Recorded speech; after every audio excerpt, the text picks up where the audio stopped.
when you're being entrepreneurial and you're around people that are more W-2 oriented, right? There's a frequency or a level that they stay at, and then there's a frequency or a level that entrepreneurs, and there's a way that they see the world that people who just want to work don't. Being around groups of people who are business owners and who have some of the same struggles that you have and who see the world in a similar manner to how you see it. I didn't realize how important that was to help you stay operating at a high level until I started doing it regularly. Yeah. Now it's absolutely a regular part of my routines. Welcome to Our Family Invests, the podcast where successful couples come together to share their inspiring stories of balancing family, life, and business. We're Mike and Caroline Neubauer, husband and wife entrepreneurs striving to live our best lives with our family at the center. This podcast celebrates the couples who inspire us, invest in each other, and raise those around them to the next level. Join us as we explore their challenges and victories.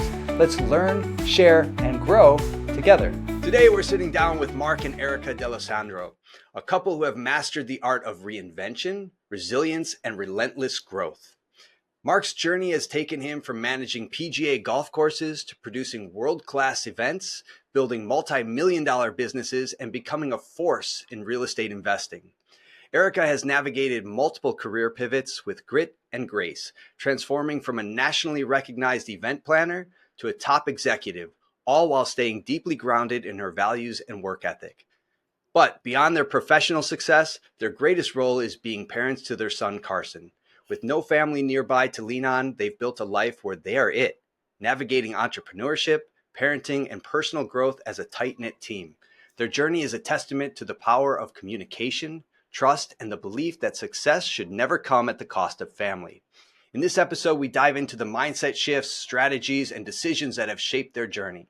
If you're looking for inspiration to build a life and business that align with your values, this is a conversation you won't want to miss. All right, so reading your bio, I have so many questions. I mean, 4,500 miles on a bike, monthly marathons, extreme Swedish metal guitar camp, Miss Congeniality. But, before we dive into all that, tell us the story of how you met and what your first impressions were of each other. All right. So I often say, and this is in our wedding vows, that the cosmos made us connect. There's no reason in the world that we should know each other even exists on the planet if it weren't for the universe getting involved. So I was hired. I was an event producer with my company in Atlanta, and I built a whole company based on the fact that I didn't care if the client knew I had my own company or not. So other event producers would use me, and I would get Erica at theircompanyname.com and help support other folks. Nice. So that was the situation, and I got connected to this other event producer, and we were producing an event at Foxwoods in Connecticut. I was from Atlanta, and also on the team was Mark. And so I'm doing the load in, and it's like a 3-day load in for this 3-day show, like massive gear and stuff. And he walks in, and I said, "Hey, I'm Erica." And he goes, "Hey, I'm Mark." And we've spoken every day since. Wow. Yeah. That's really cool. Yeah. At the end of that event, we spent 4 days together, and, anytime there was a break, it'd be like, "Oh, can I go see Erica?" And then she was supposed to leave right after the show, and I was leaving the morning after, and then her plane got canceled. And the producer called me and said, "Hey, I know you have an early flight out. You mind taking Erica to the airport?" And I'm like, "Yeah, that'd be great." So that's all another Cosmos thing, right? And 30 minutes to convince her that I'm cool and worthy. And I knew what coffee shop that she got coffee from. So I routed us to that coffee shop on the way to the airport. Nicely done. Yeah. Wow. So you guys, then you did the long distance thing for a while, I assume, right? Mm-hmm. Yeah. How did that work? I moved here. like pretty quickly afterwards, after you met? Or? No, we did long distance for about 2 years. Wow. That's a long time. Yeah. Yeah. Yeah. It there was quite a, with both of us being in the event industry, there was a lot of travel anyway. So it's sort of, it was almost like normal that we weren't necessarily, together. It was maybe easier for us because we were used to traveling and having connections with people while you're moving around the planet, maybe. Yeah. Well, and I also had my company. I could come to Maryland and work for 2 weeks until my golf tournament was the next week, or until an event produced. And I can work remotely, right? So sure, I would just come up here and work for a couple days or a couple weeks, and then go back to produce an event, and then come back. That's amazing. Yeah, it got to where she was coming up so often that I looked at the cost of like purchasing a rental car so she could have some, or renting a car so she could have some independence versus like purchasing cars. So we found this Hyundai Sonata for like $9,000 that I went and bought it. Wow. It was like I had a car here a month, and she could do whatever she wanted, whenever she wanted. That's super cool. And then when she really moved up, we did something different than that. But yeah. So Erica, as you got to know Mark in that 2-year period, was there a time where you knew you wanted to spend the rest of your life with him? Or was it from the 4-day and the coffee shop stop? Oh, well, it was very much a connection from the very beginning. Wow. Absolutely, like heart touches from the jump. But I made him, I put him through some hoops. I wanted to make sure that I wasn't the only one who wanted this, right? Yeah, she did make me work. There was an interesting period where she was doing some personal growth, and I had to let her go and be herself and find herself. Yeah. And man, that was rough, because you're like, man, I this is what I would like to do, but she's got to go find herself and do her own thing. And then she came back, and I was like, oh, that's yes. We could do this. Mark, what makes Erica a great wife and mother? Ooh, she thinks of everybody else before herself, is the short version. We almost have to, like, there are times when I will go to her and I'll say, I'll just put a cup of warm tea in front of her and give her a journaling notebook and say, Carson and I are going to go away for an hour and a half. Because her head gets full and you can just sort of sense it. Yeah. So, but she's so giving of who she is as a person. And not just with us, like with everybody. It was like that when I met her. That's how she did events. That's how she's done every relationship that I know of. It's how she manages people. It's how she managed vendors when she was an owner. It's how she manages her team now. So that's great. I love that. And I love the little, you recognizing that and taking the time to bring her tea. Right. Yeah. And just giving her space, because, a lot of times we talk about, the 5 love languages, real popular book, and understanding that your partner may not have the same love language as you is pretty important. And knowing what refills their cup, also pretty important. So, good on you for figuring out what it is and making that happen. Oh, it took me a long time. Like it's taken me a long time to get out of my way to be able to hold down a woman of Erica's caliber, for sure.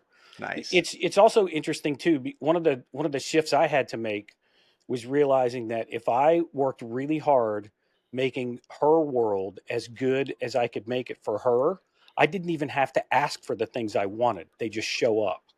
So nice. So that was an interesting thing. And another really interesting, and I am not natural at this still.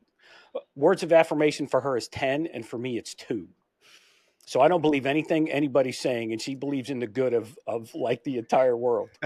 But there are times when, and this happens more often than not, where she'll be saying something to me and she'll be complimenting me on something I've done or something. And I'll say, oh, wait, sorry, you're using your words. Can you start over? And I'll actually put myself in a place where I'm gonna listen with intent, so that I hear the love that you're trying to share with me. So. That's awesome. Yeah. That's super cool. All right, switching to business. Mm. Mark, you syndicate apartments right now, right? Well, I'm just at the beginning. I can't say that I've actually syndicated anything, but we're That's definitely headed in that's that what you're direction. building, Yes. and that's what you're building. Is that what you're building with John, your brother? Maybe Okay. there's Okay. So he's there's going not to be a there's necessarily going to be part. a time where we have to raise some capital, and Mhm. it's are we going to JV those, or are we going to co-GP them, are we going to I see. syndicate them?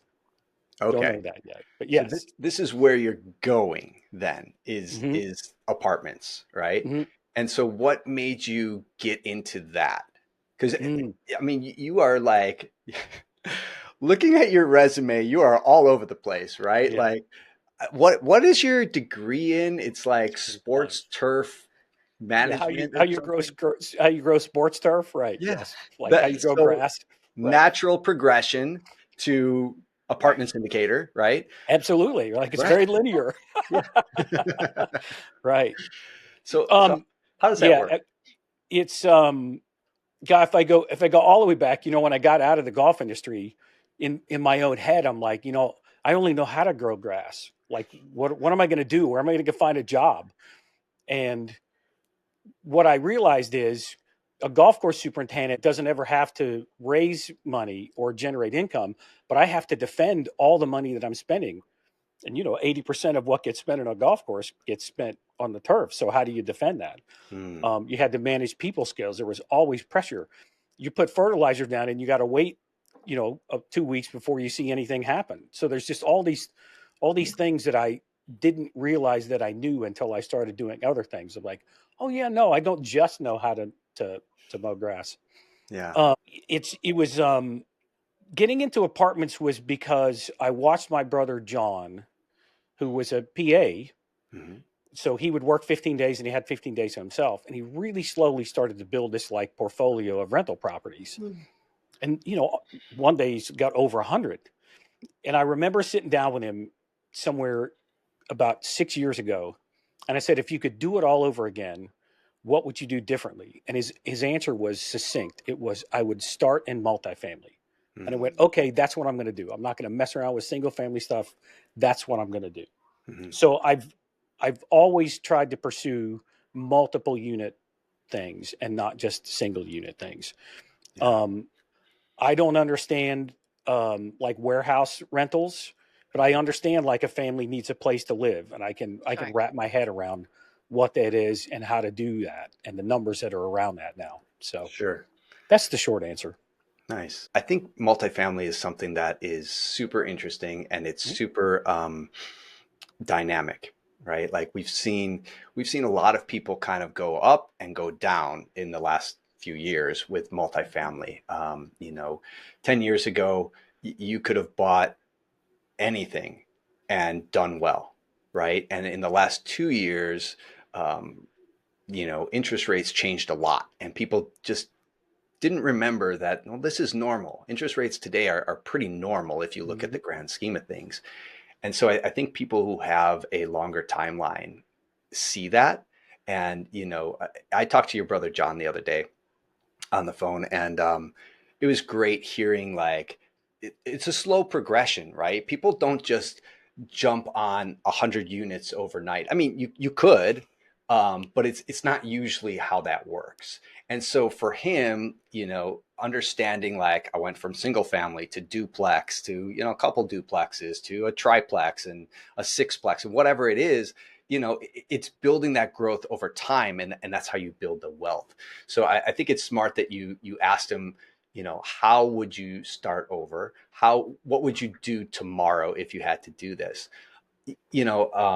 And obviously, a lot of us get into real estate investing because of the passivity of it, especially at scale, right? And I think that's super exciting. And I want to know, like, what are your plans? Because you've been investing with as a lender too, right? Yeah. And so what's the transition like? Are you going to continue doing lending, or are you, because you're a private money lender right now? Hmm. Yeah. So are you going to continue that operation as well as build your portfolio through multifamily? I'm going to give you a really loose answer. Okay. The high D in me thinks I can do all of them, and Correct. thinks I can do all of them really well. Um, I don't know how realistic that is, because I don't know how active all of these things are going to be. Sure. Getting into private money lending for me was haphazard. I had sold a company. I sold an event production company, and sitting on some cash and talking to my brother about trying to do some multifamily stuff and some other people. While we were learning how to do that, a loan just happened to come through, and he's like, "Hey, do you want to do this?" And I'm like, "Sure." And then word got out, and we quickly had to build a company and some systems and processes around it. So it's been fun to learn, to look at it from like a bank side, Yeah. and that sort of risk, right? Mm-hmm.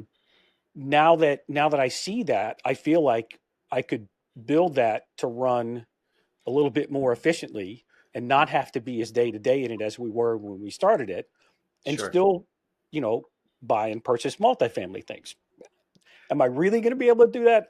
I don't really know, but I'd like to. I'd really like to do both. I'd Well, really like to do both. I think one of the things that's kind of smart about your approach is, one, you know, you've got your brother as a reference who's Hmm. been down that road and Hmm. whatnot.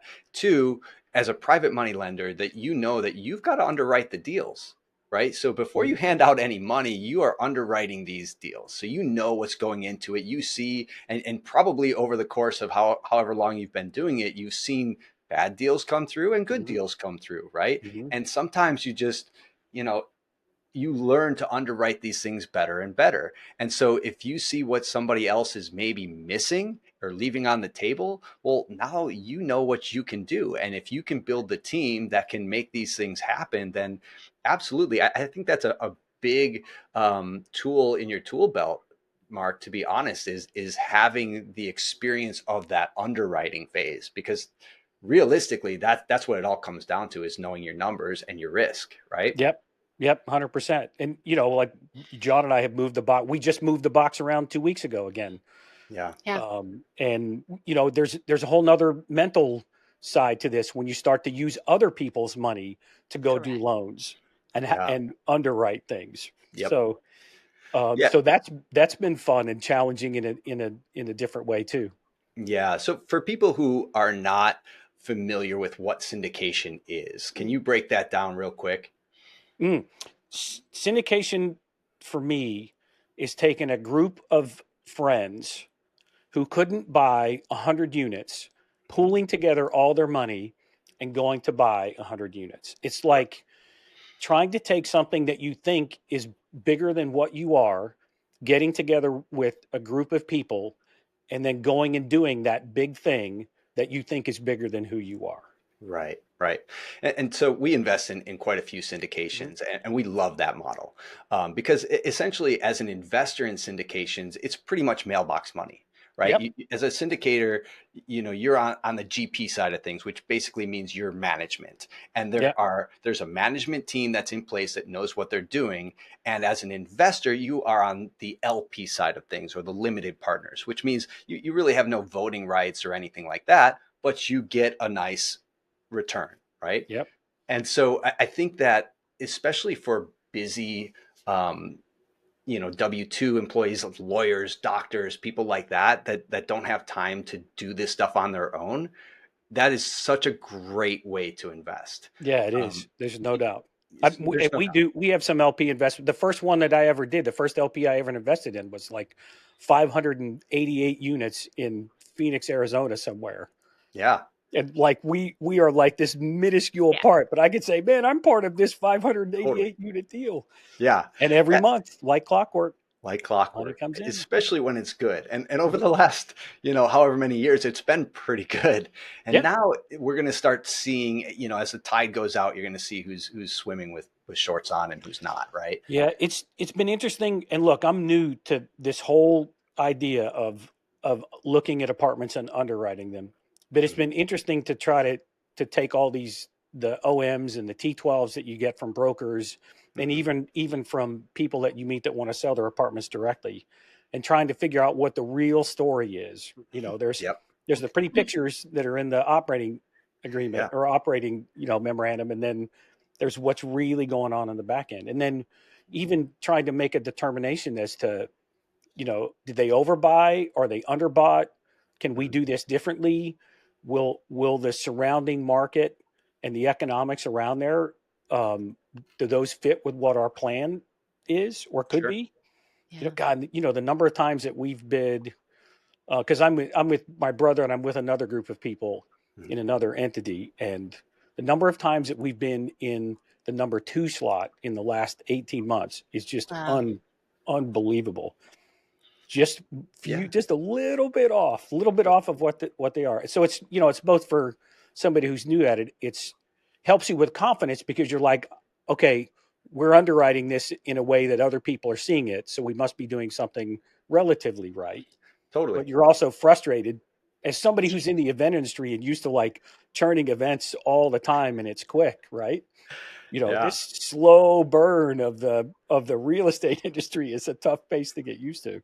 It's tough, but that also goes to show like you've got to be extremely confident in your Mhm. numbers, right? Yep. And you have to do your due diligence. You have to underwrite correctly. And Erica, are you involved in this at all? Because I look at again going through your intake form. You are the checklist queen on Instagram, right? So like. Sure. I imagine that you are very diligent about operations. Is that something that you help Mark with? Do you look at any of these deals, or are you not involved with this at all? So I learned a long time ago in another phase of life that it's really really cool when you have different stuff to talk about at dinner. I love it. I Yes. love it. Yes, it is. Yeah. So when you don't, when work doesn't take over even the dinner conversations, it makes it for us. It makes it a little bit more interesting. Yeah. So he can tell me what he did during the day, and I can tell him what I did during the day, and we both learn a little something, and we're not just like chewing the same bone. Yeah. And you've gone through a number of transitions too in your Sure. work, right? And you know, I mean, going through all these things, how do you know when is the right time? When's the right time to pivot? Well, so when I lived in Atlanta, I had owned that company for a little over 10 years. And I was doing the rebranding as one does at the decade mark. And then when we met, was there were a bunch of us in the event industry in Atlanta. Atlanta's a really really cool event community. It is not territorial. It is absolutely community minded, and if I'm busy I'm going to send it to another event planner, and I'm never going to worry that this other event planner is going to poach my client. Like, that's just not how it works Wow. there.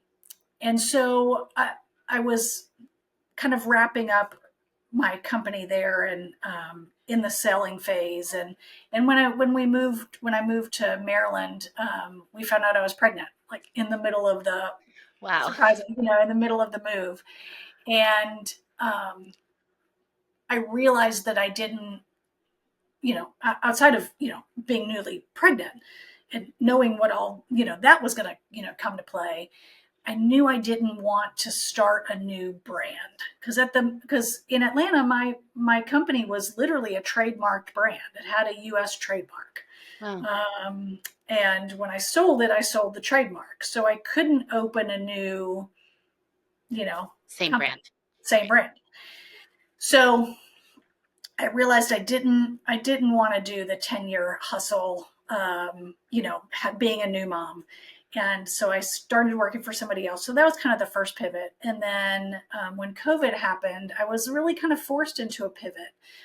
So in that company that I started working for in Atlanta, in DC, I did pivot away from being the event producer on the loading dock at 2 a.m. to more of a business development role. And that felt really good. Carson, our son, was like 2 years old or a little less than 2 years old at the time. And I, I have enough t-shirts of being on the loading dock at 2 a.m. Yeah. Been there, done that.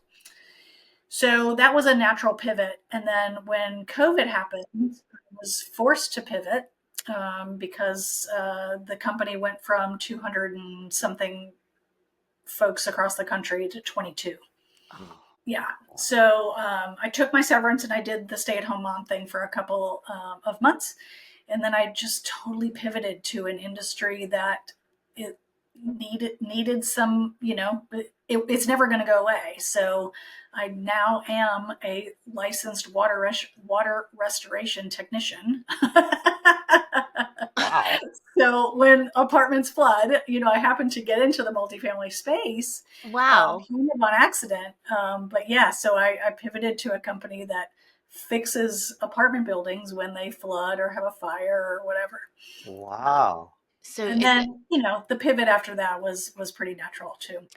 Watching her grow through the whole post-event thing into somebody in the restoration industry who's taken on a larger executive role as she did, and helping that company grow 20% year over year for the 4 years she was there. Like, it was unbelievable to watch that whole transition happen with her. I could not have. It was interesting. You go all the way back to where we met on the loading dock, and I'm like, I can see who you are in your heart and where you might be able to be or might be able to go, and what your superpowers are. And to watch her be able to take, a lot of her superpowers and grow them into like something bigger than what they were when I met her, it's been fabulous to watch. Yeah. Your son Carson, he's 8 now. Yeah. So how did having him change the trajectory of your future and outlook on life? Because being a solopreneur, even as a couple, you get to be on your own schedule. And when you add children into the mix, it's a whole different ball game, no matter how many lists you have. So how did that change your lives, and what has grown through that? For me, I love what I do. So if the boys are gone, because of who I am and this is the lifestyle that I've chosen, and that we've chosen as a family, if the boys are gone, I'll work till 9 p.m. Wow. Just because I love it, right? I get in the weeds and like even last night, I didn't turn on any lights in the office, and all of a sudden I looked up and like the room was dark around me. But having Carson, it does pull me into that piece of me that is very family oriented and very attuned to the fact that I have to provide the roots in order for him to want to grow. Mm-hmm. Yeah. So you guys are both pretty successful people, and you've managed to navigate some challenges and some, twists and turns in the river, so to speak. Has there ever been a really challenging moment that you guys didn't know if you're going to make it through? Oof, COVID. I Really? mean, not that we would not make it through together, Yeah. Right. just that it was hard. Yeah. Yeah. So did you see your entrepreneurial journeys going down in COVID, or what? When you mention COVID, is it like this is going to uproot everything that we've been doing, or? I think, being an owner in the event industry and responsible for other people's well-being, Sure. and her being in the event industry, and then COVID hits and nobody can get together. Yeah. Like, you see an immediate revenue drop, right? Yeah. Sure. When it happened, we were already looking at another 20 or 30% year of growth, like already in the books, watching the numbers go that way. Yeah. We had all this revenue booked for March and April, and then in a week it's gone. decimated. And you're like, what are we going to do? That's great. So there was a lot of freaking out and a lot of like learning some new things very, very, very quickly. And then also, with Erica, somebody else is steering her ship. Mhm. Right. So I'm trying to steer this ship, and she's worried about whether she's going to have a ship. And then Carson's at home, and we're not teachers, and we know we're not teachers, and it's clear when we try to teach him that we're not teachers. And So he knows we're not and teachers. he knows we're not teachers, so he's Yeah. abusing it, right? Because he's smart, right? Yeah. So there was all these things together, and we did them all together. But you had no idea what we were going to do or not do, or what was going to happen. No idea. But I will say this, though. I will say this, that no matter where we are, one of the things that Mark is so good at, and I can get a little crazy-eyed, right? But one thing Mark is so good at is knowing that wherever we are, we can always start over. He's never freaked out about hitting ground bottom or whatever. He's never freaked out about starting over. So in COVID, we opened a drop ship company. Wow. I started selling makeup again. I started a company called Pretty Healthy Mama, who we, had sponsorship, and I was an Amazon affiliate, and like you just hustle, you figure it out. Yeah, that's so good. And so, I mean, you guys both in the entertainment industry, I suppose, during, when COVID hit, and obviously that got rocked, right? And for us out here in the tourism industry, we got rocked. How did you manage to not let the fear of what might happen translate over into your family life? Because you guys went the complete opposite, and that's a gift, because not everyone has that kind of mindset. Like how did you not let Carson see your fear and instill in him that everything's going to be fine? Ooh, now I'm trying to think if we actually did that. I think he was young enough that he wouldn't have registered either way. He was only 2. Okay. So like on days where I knew I wasn't going to get an email, we would put a tent in the back. He and I would put a tent in the backyard, and we would do picnic outside. Right. So he just thought that was just our activity for the day. Yeah. Meanwhile, like, I'm still in fetal position. Like, let's have the full understanding that I was absolutely in fetal position some of the time. Sometimes you just turn on the TV and you're just laying there in complete fear, cuddling and letting him escape in TV. Totally. God, what are we going to do? I don't know that. I don't know. I think, okay. So I had a really good business partner also, and he was also scared. So it was good and he was very opposite of me, just like Erica is too, in a different way. But we just worked together like it was a startup again and just sorted it out. I think you just have to move through the fear. You don't really have a choice. Right.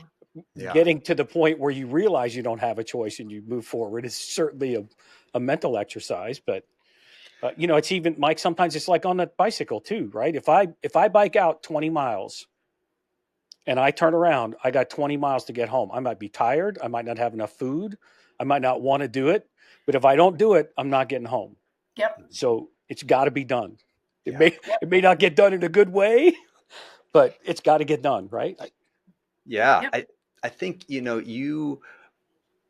when something like that happens, you have a tendency to want to work harder and more, right, to get these things going. But at the same time, you guys are very family oriented. How do you make time for your family and to be a family when you feel like your back is against the wall and you need to work all the time? Luck.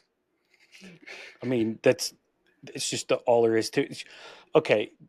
There's one of the things that Erica and I started doing, because we both wanted to be more physical, is we divided the mornings up Mm. into, we're up at 4:45, 5 o'clock every day, or sorry, 4:45, 5 o'clock every day. One of us is either downstairs in the gym or outside on a bike or going to some class somewhere, and the other one is helping Carson get ready. And we've divided the calendar up so that we both get some space to do those things. None of that intrudes on the time that we have together as a family. Because I have a bit more flexibility in my schedule, I have the privilege of taking on like Carson's summer calendar. I gather all the information. I sort of put it together in a thing. I present my PowerPoint to the family. PowerPoint decides, and I go back to work. So Right? It's I love that. Hey family, real quick. If you would prefer to watch your content, head on over to Our Family Invests on YouTube. You can watch this podcast and more over there. Don't forget to like and subscribe and hit that little bell icon too to make sure you never miss an episode. And now, back to the show. Carson has peanut tree nut allergy, and Erica had found one of the founders of oral immunotherapy has an office 2 hours and 20 minutes from us in northern Philly. So we decided to take him that route. And in order to do that, every 2 weeks, you need to go to their office. So every Thursday, I would get Carson in a car and we would go up there. And at the time, I was still in the event industry and was an owner. And everybody else was like, oh my gosh, it must have been so hard, or like, you're such a hero for doing that. I'm like, I'm not a hero. Like everybody at I put it in my calendar. Everybody at the company left me alone because they knew what we were doing.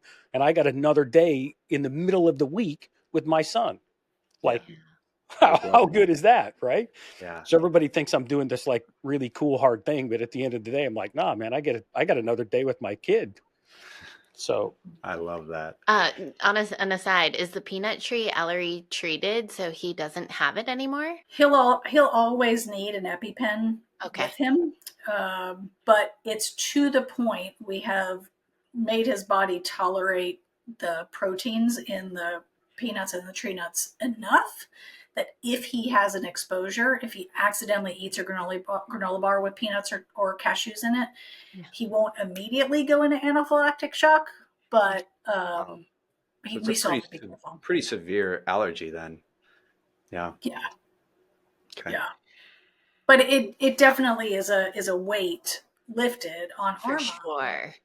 When he's not in your eyesight. Yeah, absolutely. Yeah. Absolutely. What does a perfect Friday night look like with Carson?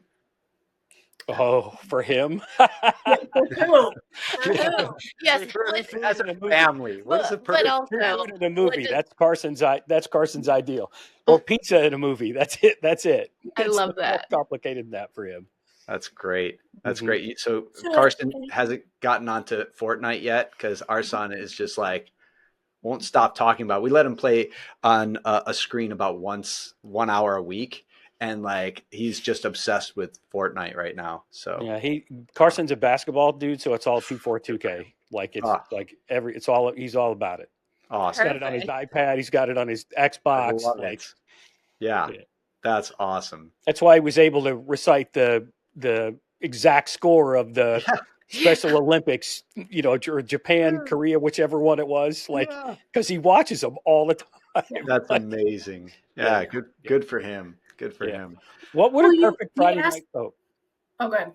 I was going to ask you, Erica, what's a perfect Friday night for you if it's just you and I? Ooh. Oh, well, I was going to say about Carson though that we are lucky that Carson's love language is time. So, we could just be, in the car together. We could just be, sitting on the couch, doing nothing. We could be sitting next to each other, reading our own books. He could be sitting on your lap while you try to eat breakfast. A perfect Friday night, if Carson was at a sleepover, would be dinner with Mark at a restaurant where I don't have to worry about, a dirty kitchen after. I come home to a clean house and maybe we do like a fire pit outside. Of course, that's more for me than for Mark, but so this is my perfect night. It is your fire pit. It is definitely not my fire pit. This is true. Sounds like you kind of need it though right now. I mean, it is snowed in. Like you can't even get to it. There's so much snow. Mark, how about you? Biking 5,000 miles together? Yeah, it's funny you say that. Erica is trying to convince me that we should go try to climb Kilimanjaro. And I'm trying to tell her, maybe we should do something a little smaller first. Right. I feel like I know so many people that are climbing Kilimanjaro this year. This year. Yeah. This year and last year. It's supposed to be like the prime time. Really? Here we go. Okay. But, okay, I will admit a dumb thing. So Kilimanjaro is in Africa, right? Yes, correct. I don't do cold. So I will tell this funny story about myself. So I was very excited because I've climbed Coco Head. I like that, right? Sure. Okay. Yeah. So I'm thinking Kilimanjaro is in Africa. In shorts. It's hot there. I'm going to climb on Kilimanjaro. It's going to be a hot climb. It's going to be great. Not when you get over 20,000 feet. I didn't really think that through. I asked Erica if she looked at any pictures of anybody at the top of Kilimanjaro, and they're not shorts. She's like, why are they wearing parkas? And I'm like, yeah. So it's less on the list now. Let's be honest. You guys can hike Coco Head, or you can hike Haleakala. That's 10,000 feet elevation. Here on Maui. Yeah, exactly. Maui. See, we should. And he can bike down. and he can bike down. He can bike up if he wants to. Can do both. Some crazy people do that. one day and one the other day, right? Yeah. There you go. You could.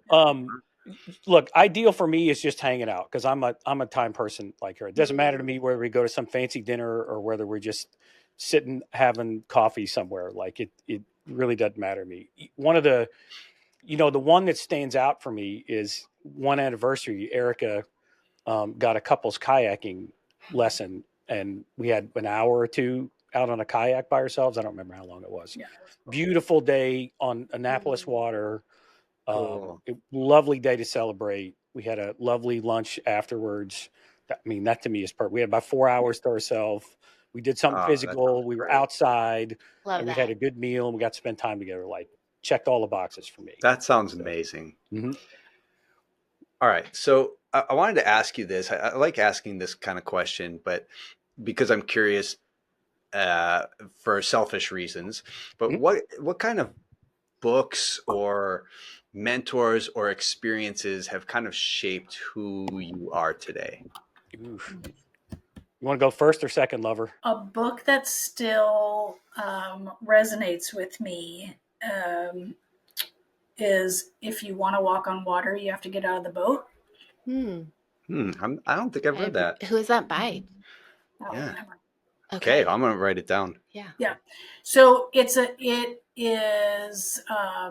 pretty biblical, but with absolute, secular connotation, right? So that just speaks. Even just the name of it, right? If you want to do cool stuff, it doesn't just come to you. You have to go get it. Yep, I like that. That's a good one. Yeah. And I'm a huge fan. Of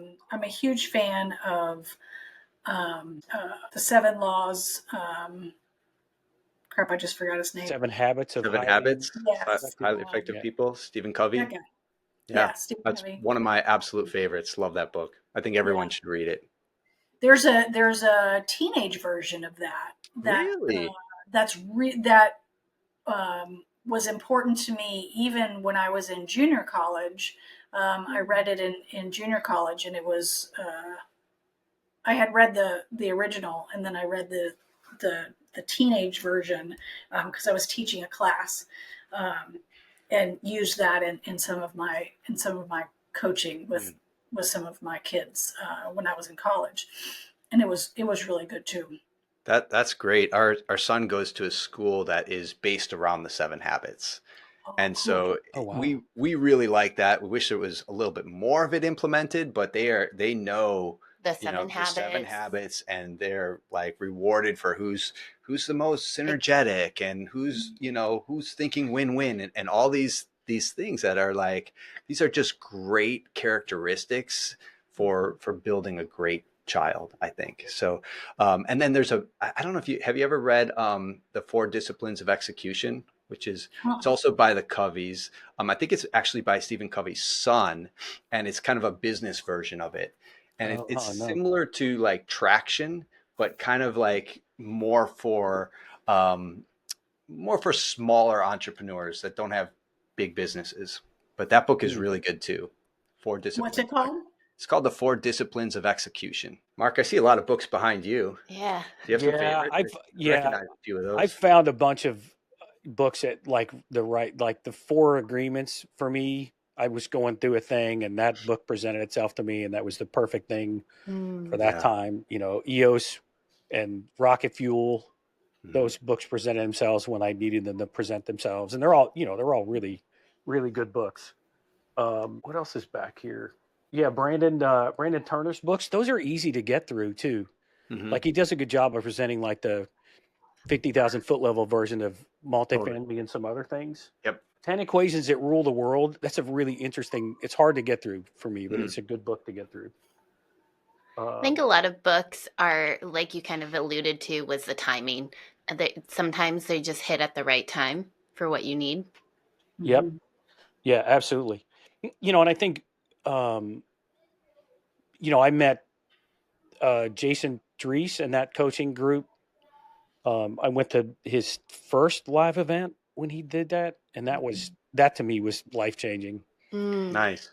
I'm still there's a group of 6 or 7 of us that meet every Thursday at 2:00 just to sort of check in and support each other from that group. So I still have people that are from that group. The biggest thing though that came out of that for me was, my family never had any doubt that I loved them and I would show it to them and all those things.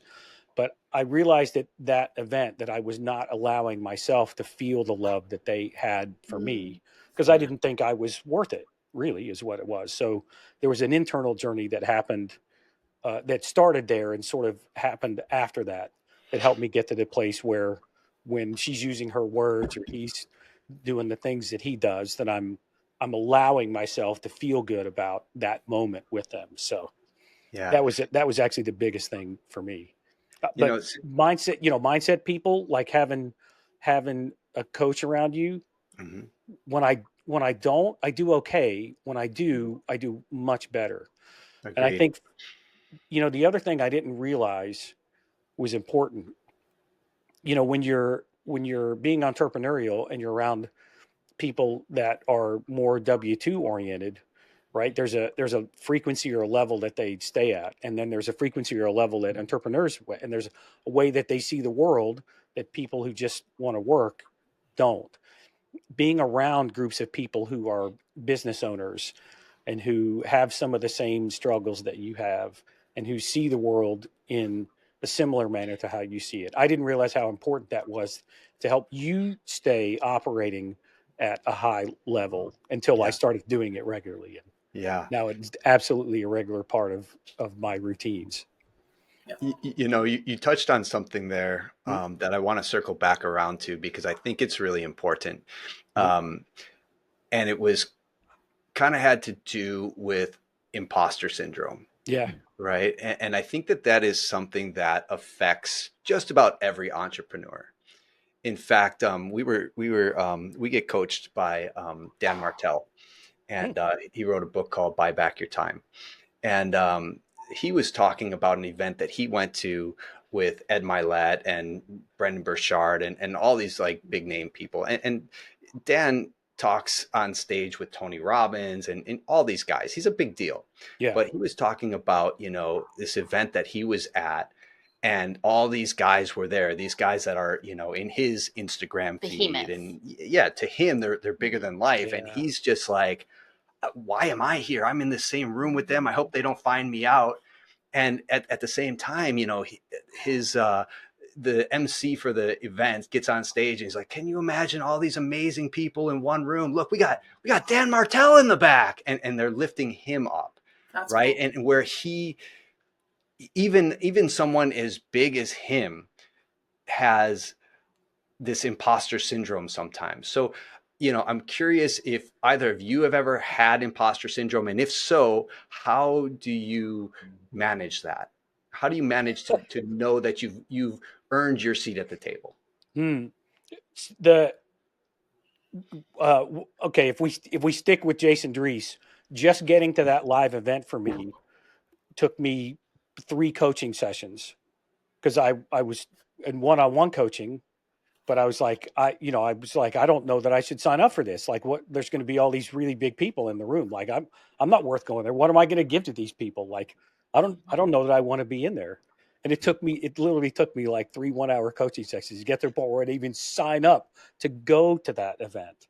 And then when I got there, it was easy. It wasn't easy. Once I got there, after the first half a day, and you meet a few people, you realize that they're just people, Yeah. and they're actually lifting you up. And then they ask you a question like, "Oh my gosh, that's so inspiring," and you're like, "Oh my, what?" It's really fascinating when that kind of thing happens. Yeah. I don't know that I manage it well. I don't know that I manage it well at all. But when I can get to the place where I'm telling myself I'm worth being in the room, because that's what I learned like on that first day. You're worth being in the room. Yeah. If I can get to that place, then I'll get in the room. But sometimes it's a struggle. It's a mental battle just to get there. But is it worth it? Every time without fail, it's Yeah. worth it. It's worth it. It's worth it. So I believe that, and Mark already knows this. So on my cremation urn, this is what will go on the urn, is that you're exactly where you're supposed to be at the exact moment you're there, if not for your benefit, then for somebody else's. I love that. So for me, that's as macro level to missing a red light, right? Because that's either slowing down traffic 5 cars behind me to protect them, or it's to protect me, or it's to keep me in the car longer so that I can be available when my grandmother calls, right? To I'm in this room and I'm having these conversations because it's going to affect my teammates' grandchild because of whatever we're talking about. It's going to instill something in them. Or it's going to make them, have a better day or whatever, change something. So you're exactly where you're supposed to be at the exact moment you're there, if not for your benefit, then for somebody else's. I love that perspective. Yeah, that's really good. All right, I want to lighten it up a little bit here. I know we've been talking for a while, so one of the things that you mentioned, Mark, is that you spent a couple of weeks in Sweden learning to play guitar with this crazy Swedish metal guitarist named Matthias Ia Eklund. Is that right? Did I pronounce that right? So I have so many questions here, but the first one is for Erica. How did you respond when he told you he wanted to do this? Oh, so this is pre-me. Oh, okay. Now, so it all makes sense now. Trying to get out of my own way so I could meet her. Awesome. Okay. Good job. So I went down the rabbit hole and listening to this guy. Oh yeah, he's great. He is very talented and he's very unique. He kind of, I'm trying to compare him to somebody, and the only person that I can kind of compare him to that I would listen to would be John Petrucci of Dream Theater. Very technically masterful, very, very creative, but you just never know what you're getting to next, right? Now that's interesting you say that, because I would have put Petrucci and him on opposite sides. Petrucci, technically, maybe they're both very technical, but John is very to me, he's very music school, scale oriented, drill oriented. But Ia has no box. Yeah. He's the all song over the Print place. This. You Did never you listen know to the what song he's Print going This? to play. No, you have no idea what he's going to play. And that was the wild thing about listening to him, is just it's metal, and then it's like jazz, and then it's like circus music. Like I don't know what I'm listening to. Yep. And so I'm just very confused. And so Yep. so like I want to know, how did that experience, what did that experience do for you? Did it Wow. how did it change your life? Oh my And now do gosh. you play like that? Yeah, Mm. can you play like I that? I haven't. I used to. Okay, when I was playing guitar regularly, I could hold my own. I don't know that I was a great guitar player, but I could hold my own. I could go in the room, and I could play pretty well. I could play pretty well. What did that do for you? That was my first time. I was a young punk. That was my first time out of the country. Yeah. Um, it was. I had some opinions about the Iraq War and some other, things where I was like, we should have never have gone and all these things, right? And I Mhm. go over there, and you're stuck in the woods, and I'm playing guitar with people from Japan and Norway and Finland and Germany, and there was also this crazy Spanish guy, this crazy French guy who wanted to go early. And I said, well, I'll come early. So I met them early, and the town of Gothenburg had, it shuts down for a week every year. And it just happened to be the week that we were going. So like, Oh we get no. there, the town shut down, it's in party mode. Then we go play guitar, then we get out, the town is still shut down and in party mode, right? Wow. So I remember, okay, so there's this whole perspective about the world that opens up to you, and I wish more people in the States would get out of the country Hmm. and realize that we are really cool, but there are some really, really, really cool people around the planet. And one of my sort of I wills now is I will be a citizen of the planet, right? Not just a citizen in my home, but a citizen of the planet. Um, I got so many stories about this. I, there was an older guy there who was the son of one of the teachers, and I was telling about my opinions about the Iraq War, and he says, "Well, let me tell you, I'm thankful for the Americans." And he reminded me of World War One or World War Two, where we came to their rescue. We came and helped the Germans not come in and invade their country. Yeah. Yeah. I was like, "Oh, well, that'll sit you back in your chair now, won't it?" Hmm. So, Yeah. sort of tame my ego a little bit there too. Um, Yeah, I mean, so many things outside of the guitar playing, right? Not Yeah. let's not even get into like all the Yeah. amazing things. He did. And then Ia himself, like it was the first time I went, it was my birthday, and my mother had called to find out how she could call me to wish me happy birthday. Mm. Well, Ia, he is such a good human. He is the nicest person you'll ever meet. Okay, he throws a party. I get this 5 pound Swedish fish. I get all these signed CDs from all these cool Oh guitar my players.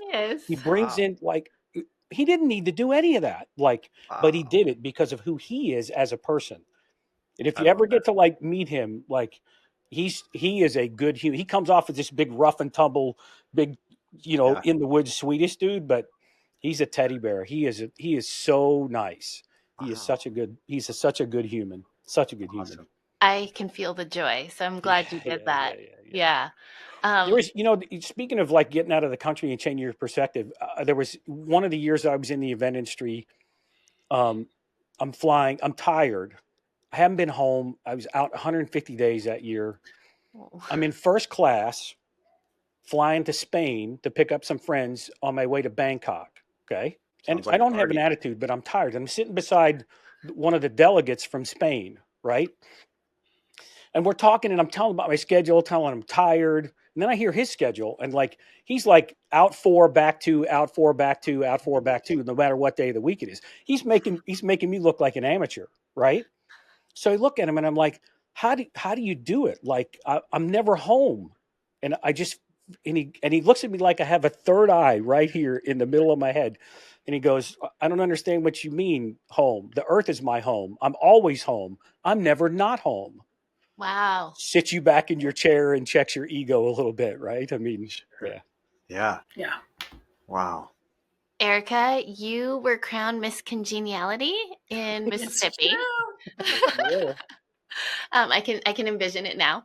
Has that title ever come in handy in your work world, or with a tricky client, or convincing Carson of something? We'd love Hmm. to hear your funniest miscongeniality tale?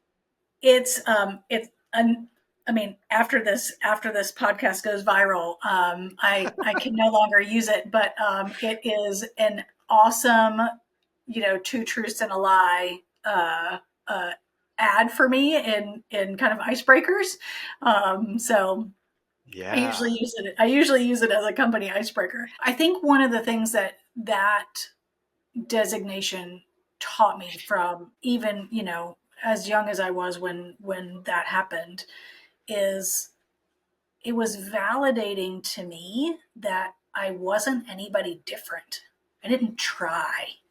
And it's so true to who I am to celebrate everybody else. As competitive as I am, meaning I like to win, even more so than that. And I don't know, I don't know that this resonates with a whole lot of other people, but as deep as that is to me, it's even deeper that nobody's higher than anybody else on the totem pole. That if I'm comparing myself to somebody else to make myself look or feel better about myself, then that's a problem. So if you win, if you get top 10 or you close a big sale and I also close a big sale, I'm happy for you. I'm not sad that I only also got one. Yeah. So it resonated to me that having that mindset makes everybody else feel comfortable. That's really what makes you beautiful, though, too, Erica, because you put that out in the world. Yeah. That's part of what that's attracts me to you. served you. It makes the world a better place. Yeah. Thanks. Yeah. Oh, that's really good. All right. So you guys have an 8-year-old. We have an 8-year-old.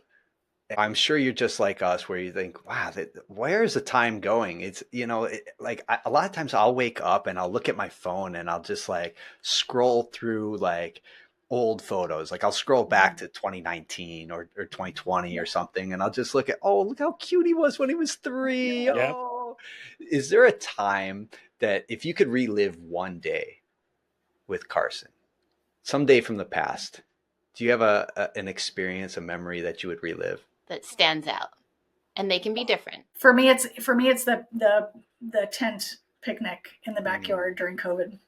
That sounds amazing. And I will tell you that in the same way that where you're supposed to be when you're supposed to be there, and that there are no accidents, therefore there are no regrets.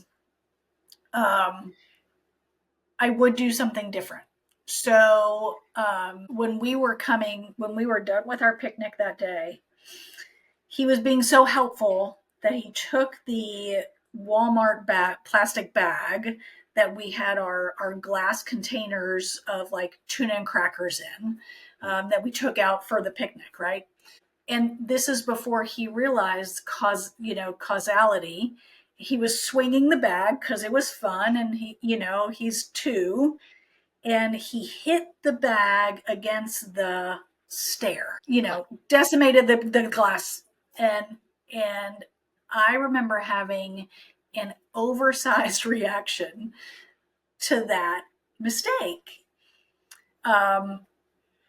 So if I could rewind and do that day again, I would just say, don't swing the bag, right? I'm glad he learned the lesson, but I probably was a little exaggerated in the teaching of the lesson. We have all done that. That's a good one. I love that. I have 2 things that come to mind. The first is, I don't remember why I came home or where I was, but I had come home, and Eric, this is another thing that Eric's good at. Erica took Carson to go pick apples at a farm. They brought the apples back, and they're making applesauce, and then they're going to put the applesauce in the jars. The joy that the 2 of them had in their little aprons, like I walk in and there's this joy that they had when they're making the applesauce in their little aprons in the kitchen. Carson's up on his little stool and they're at the center island. I remember that moment vividly. And Erica creates those moments with Carson in a way that I would never, ever be able to do it. That said, Carson and I will go ride roller coasters and go do loops. Yeah. The look, the scream that Carson had of joy after he did his first roller coaster loop, I would do that over and over and over again. That's cute. Over and over and over again. And the first time he's got to do some gas powered karting in some because we have a track with some rental carts. And the first time he got on the podium, he celebrated like it was an Olympic gold medal. And it was awesome. It was beautiful to watch. I would live that moment over too. And there's just as many karting moments where he's come back and he should have won, and he ended up putting his nose someplace it shouldn't have been, and he crashed and bent the tie rod and ends up in fetal position upset too. So there's that's the one good thing about there's trophy sports, right? And then there's karting. And if you don't get first, second, or third, you don't go home with a trophy in karting. So it's a beautiful sport for that reason. Yeah. You don't have to get me started on that, but I kind of feel like all sports should be that way. I'm not a participation trophy guy. Yeah. Nope. We were talking about it. It's great for kids to learn how to lose. Yep. Because that's part of life, and I think it helps build that resilience later. And yeah, I think it's good training. One of the coolest things that Carson did, one weekend we had a Saturday and a Sunday. The Saturday he won. The Sunday he crashed. And he crashed early. And I'm like, hey, look, we don't have to stay. It's 12 o'clock. We don't have to stay for the trophies at 2. We can go home. And then he took about 45 seconds and I didn't say a word. And he looks right up at me. He goes, no, Dad. He goes, I want to stay here and I want to celebrate with my friends. I want to celebrate their wins. I'm like, that is dude, great. We're doing it. Great. And no problem. He celebrated their victory like it was an Olympic win, like it was, That's awesome. Yeah, and that's just stuff that you just randomly, haphazardly make your way into. That you're like, okay, hopefully we made a core memory somewhere, and and that lasts somewhere. Wow. All right. So again, I know we've gone way over time here already with you guys, and this has been such an awesome conversation. But I want to start wrapping it up because I know you guys are both busy. But what's next for you both? Because I see like Mark, you want to ride 4,500 miles on your bike this year, and Erica, I just saw you had a all day running company on a sticker. That's a Jesse Itzler thing, isn't it? Yeah. And, big fan of Jesse. And and you're going to do 12 marathons, half marathons this year that you've already signed up for. Is that right? So, well, all right. Life happened. On Christmas Eve, I went for a run. In snow. No. We were on vacation. First day of vacation. First day of vacation, I go for a run and I fell and I broke my shoulder. Oh. Like literally broke my shoulder off. Like wasn't connected. Right. And I'm just now next week, hopefully getting the green light to run again. So I haven't run since Christmas. So we're going to modify the half goal for this year. I can easily say there will be probably 6, but maybe not 12. That's probably 6 more than we'll do combined. It is. Half marathon is a great distance. The half marathon is my favorite distance. It's just long enough for me to improve every time. And it's also just long enough. It's not too long that I can still come home and be a mom. It's not an all day, it's not an all weekend situation. I'm done in 2.5 hours, from gun to metal, and then you're done. I like how she already said that to metal. Yeah. We're getting well, Everybody, running is a participation trophy award. Everybody gets a medal. Short-term miscongeniality. If our audience wants to connect with you, where can they find out more about you or your businesses? Wow. All right. So for me, they can go to twobroscapital.com. Perfect. Or they can follow me on Instagram at Mark_D'Alessandro on Instagram. That's the two easiest ways. Awesome. Awesome. Yeah. And I'm at Checklist Queen on Instagram, and on LinkedIn, Erica D'Alessandro, CSEP. Perfect. We'll link those in the show notes. Thank you both. Wait. We didn't hear Mark. I mean, 4,500 miles on a road bike. Like that's what, Mark, from Annapolis to San Francisco or to Hawaii? Yeah, but it's over a year. Like I don't have to ride that much every day to do that. It's not. So sounds a lot. Well, yeah, and you know what? It will be a lot, and that's part of the point of it, though, too. I did 1,500 miles last year, but I did it inside of a small window, and inside of that window, as life happens, Erica needed to go to Atlanta to help take care of her father for about 13 weeks. So like, there's no support, so there's no getting up at 4 to go ride, Sure. So I looked at it and I thought, I could do 3,000. And then I did the math on it and I'm like, I know I can do 3,000. If I stretch it to 4,500, I'm pretty sure that I can do 4,500. But now it becomes even more important in how I eat, in how I rest, and that I don't get injured. If I get injured, it becomes a much bigger hill. So that was some of it. And also some of it is that I think that I have learned that consistency is the key, right? Mm-hmm. I don't even really have to do a lot every week. I just have to be consistent about it. Mm-hmm. And when I also looked, I had trained for a 60-mile, really ridiculously hilly ride for me last year. When I was training regular, I was doing over 100 miles a week, and it was easy. I say easy. It was easy to have the time to do that much mileage in the early mornings and on the weekends in the schedules that Eric and I had come up with in the support of each other's goals. So I don't know. So it seemed like a good idea. Ask me at the end of the year whether it was a good idea or not. But so far it's been all right. Far it's been all right.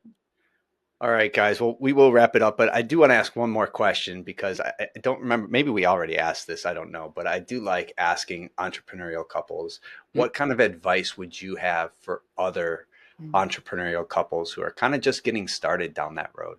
Oof, so much advice. You go first, lover. One of the things that was my biggest learning, and that if I could shortcut somebody else's learning trajectory and get them there faster, is when your partner is growing, having faith that they're not going to outgrow you.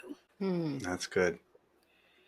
I think I looked at you, was it this year or last year, where I said, man, I got to up my game. You're growing too much. I don't remember which year that was, but I like that kind of competition. Yeah. Well, yeah. It's good. It's good. Her success is your success, and your success is her success. 100%. I don't remember which comedian said that, but some comedian said that. I would say learn as much as you can about yourself. Get out of your own way, and remember that nobody really cares as much as you think they do. And that's both whether you're doing something that you think they might think is silly, or whether you have this 200 unit apartment deal where everybody's going to make 24% IRR and it's a home run and it should be easy to raise money. Like both of those are correct. Right. Yeah. Man, so good, you guys. We could talk all day. You guys are amazing. But I just want to say thank you again for jumping on the call with us. You guys, this has been such a pleasure, super insightful. We've learned a lot. I know that. And I'm excited to continue our conversations. Mark, we talk every other Thursday. We do. And so I've really enjoyed getting to know you and now getting to know Erica. So thank you guys very much for being here with us today. Thanks for having Thanks us. for having us. This is fun. Thanks for being part of the family today. If you want to see more of our journey through our personal life, businesses, and adventures, give us a follow on Instagram at Our Family Invests. If you like this podcast, share this episode with a friend. And if you really want to support us, we would be so grateful if you would leave us a review on Spotify or wherever you listen to podcasts. Your review helps us to reach a bigger audience and bring on more amazing guests. Thank you so much. We really, truly appreciate you.